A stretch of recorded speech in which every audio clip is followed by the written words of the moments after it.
ఒక ఆశ్రమంలో ఇద్దరు ఋషికుమారులు ఉండేవారు. వారి పేర్లు శౌనకుడు, అభిపత్రారి.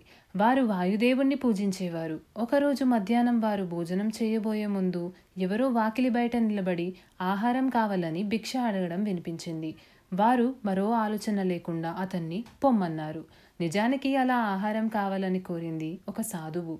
అతనికి చిన్న వయసులోనే బ్రహ్మజ్ఞానం ప్రాప్తించింది. ఈ విధంగా పొమ్మని చెప్పించుకోవడం అతనికేమీ కొత్త కాదు. కాని వారు ఋషికుమారులై ఉండి అలా అనడం అతనికి ఆశ్చర్యం కలిగించింది. వారికి ఒక గుణపాఠం నేర్పాలని అతడు అనుకున్నాడు. అందువల్ల మీరు ఏ దేవుణ్ణి ఉపాసిస్తూ ఉంటారు అని ఆ ఋషిపుత్రులను అడిగాడు. మేము వాయుదేవుణ్ణి ఉపాసిస్తాం. ఆయనకు మరో పేరు ప్రాణం అని వారు గర్వంగా సమాధానం చెప్పారు.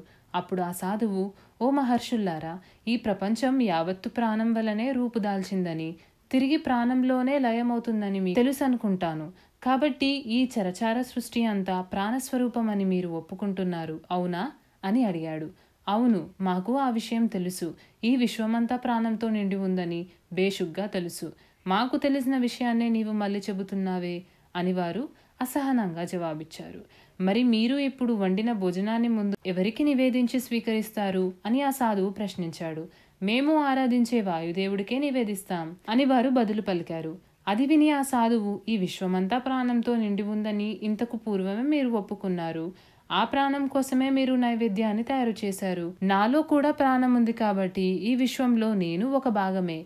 ఈ ఆకలితో ఉన్న సాధువు రూపంలో కూడా ఆ ప్రాణమే మిమ్మల్ని భిక్ష అడుగుతోంది కదా అని అన్నాడు. ఋషిపుత్రులు, ఈ వివరణ చాలా బాగుంది. నీవు చెప్పింది మమ్మాటికి సత్యం అని మెచ్చుకున్నారు. మరి నాకు భిక్ష ఇవ్వకుండా పొమ్మనడం ఏంటి? నాలోని ప్రాణాన్ని అంటే వాయుదేవుణ్ణి పొమ్మనడమే కదా అని ఆ సాధువు ఎత్తుపొడిచాడు. అప్పుడు ఆ ఋషిపుత్రులకు జ్ఞానోదయమైంది. సాధారణంగా ఆ సాధువుని లోనికి ఆహ్వానించి అతనికి భోజనం పెట్టారు. ఈ సృష్టి అంతా భగవంతునితో నిండి ఉంది. మనం ఈ విషయాన్ని అనుక్షణం గుర్తుపెట్టుకొని మసలుకోవాలి. తోటివారికి సహాయపడడం ద్వారా మనం ఆ పరమాత్మకే సేవ చేస్తున్నాం. అంతేకాక తోటివారికి సేవ చేయడం ద్వారా మనకు మనమే సేవ చేసుకున్న వారం అవుతాం.